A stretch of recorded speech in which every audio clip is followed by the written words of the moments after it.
Now, how to grow the economy in the UK is, of course, one of the key policy battlegrounds of the general election. All the parties say they want to increase the amount that businesses invest, but a new report from the independent think tank, the IPPR, warns that the UK still has the lowest level of private investment of any nation in the G7 group of leading economies. It warns that unless the next government tackles the problem, living standards and wages will continue to stagnate. Well, let's speak now to Associate Director for Economic Policy at the independent IPPR, Dr. George Dibb. George, it's good to talk to you. Just explain to audiences exactly why investment is so key to an economy. Well, we think that if the economy is an engine, then really investment is the fuel that it runs on.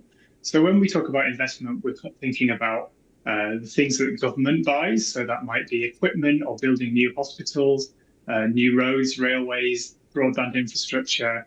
If we're thinking about what businesses invest in, it's new factories, new equipment, new computers, all these kind of things that keep the economy moving and keep it growing.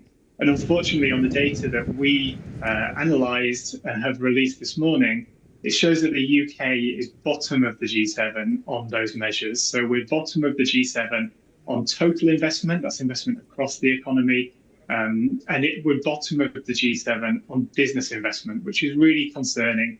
We've held that position now for 3 years in a row, and it's a really concerning sign that businesses are not seeing the UK as an attractive investment destination. It's not an attractive place to start and grow a business, and that means that it is harming, ultimately, our economic performance and how people feel about it. Why is it, George, that we're so low down in the G7? Because everyone's been through similar circumstances, have they not, in terms of COVID, in terms of the impact of the war in Ukraine? What is it that makes us different to the other G7 nations, do you think? So I don't think there's any single one issue, and it's a mix of factors. But also we should recognise that this has been a problem for a long time. If we a problem for parties of all different political parties. So if we look at total investment, the UK has been bottom of the G7 for 24 of the last 30 years. So we really are a low investment economy. But there are some things that we can point to that have perhaps even harmed that further. So one thing that's really important is that for companies to come and invest in the UK, they need to know that it's a stable environment, that they're going to get a return on their investment. And that means that if a government keeps changing its plans, chopping and changing what it's going to do in the economy with its economic policy, that harms business investment. Now, one thing we highlight in the work is that in the last 14 years, we've had 11 different plans for growth. So that kind of change and policy churn is very damaging. Equally, we need to make sure that we're investing in the things that make the UK a really attractive place to start and grow a business. So companies come here because we have skilled workers and we have particular economic strengths. By failing to invest in those things, as well as wider infrastructure and public services like health and education, we do risk harming the UK's growth potential. So I'm sure you have had a look at all the plans for growth that have been put forward by the various parties. It's a key issue, isn't it, for the election? What does the IPPR make of everything that it's seen so far?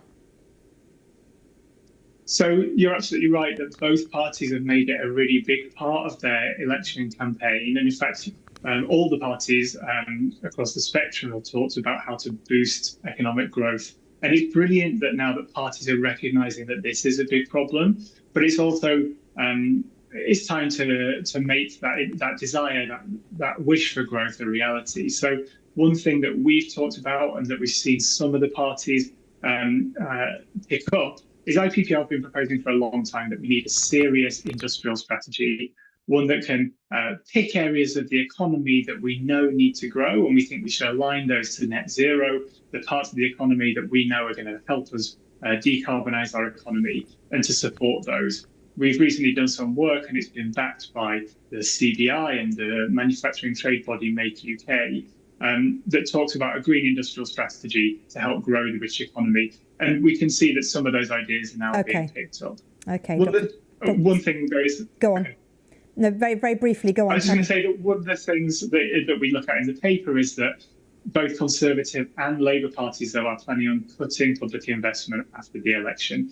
And making sure that we keep public investment in infrastructure and public services high is also really important for maintaining our future growth potential. Okay. Dr. George Dibb, it's good to talk to you. Thank you very much.